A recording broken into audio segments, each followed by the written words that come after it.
It's Charlie with PrepperTexas.com. We're just going to show you a few ways on how to start a fire. We're going to start out with the easiest, work our way up to what I consider the more difficult.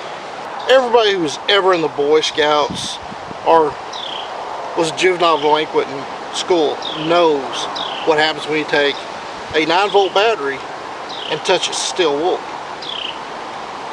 It causes a short in the steel wool, which gives you spark.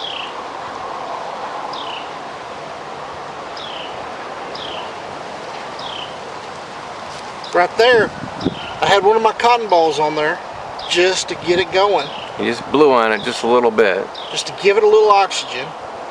And I repeat, you do not want to start piling stuff on there because you'll snuff out your flame. This is fat wood. I'll put that fat wood on there. Now that's that sap saturated wood. That is the resin saturated wood. Can you buy that in bundles? Like if you I sell it individually and I also sell it in small bundles. I have spent a lot of time in the field looking for fat wood, and by the time you find fat wood and get it out, you've spent an hour trying to get a stick of that size, when you could get a bundle that size for like $5. That way you can split it up and put it in several different packets in your bag. By the way, I can't say enough good stuff about the Morris. Get your fire going, and I mean, that was a piece of steel wool and a 9-volt battery. Take some of the bark, kind of split it up. See how it's not really breaking real easy? It's still kind of moist, but that flame is hot enough and high enough that I think it'll catch fine. If it looks like it's trying to snuff it out, you can either give it a little more oxygen by blowing on it or just flick the stuff off.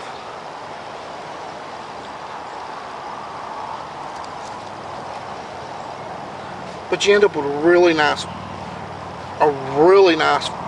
easy way to start a fire. Yeah, look at that, in less than 2.5 minutes you got a fire that you could put the rest of your smaller to larger logs on, and in less than 10 minutes you've got a fire you can cook on, boil water on, or anything you need. Also, I carry, everybody's like, well, who carries steel wool in their pack? I said, well, I carry steel wool in my pack for my my little water boiling containers. They start to get nasty in the bottom. You take the steel wool, you clean it out, and you've still got the steel wool. It'll still be used for starting a fire. I mean, it's pretty easy. You end up with, I mean, that is a pretty hot, intense flame in just a matter of minutes.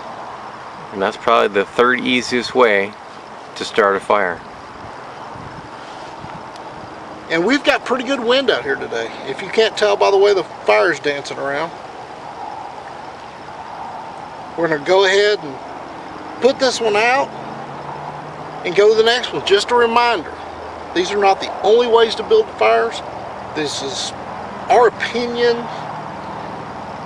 You know, I've been in the, quote, in the field since probably the age of 6 playing with stuff. I've been building fires ever since then, and that's what I started with.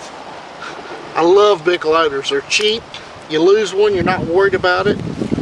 We're going to put this one out and start the next video. Move on to the next one.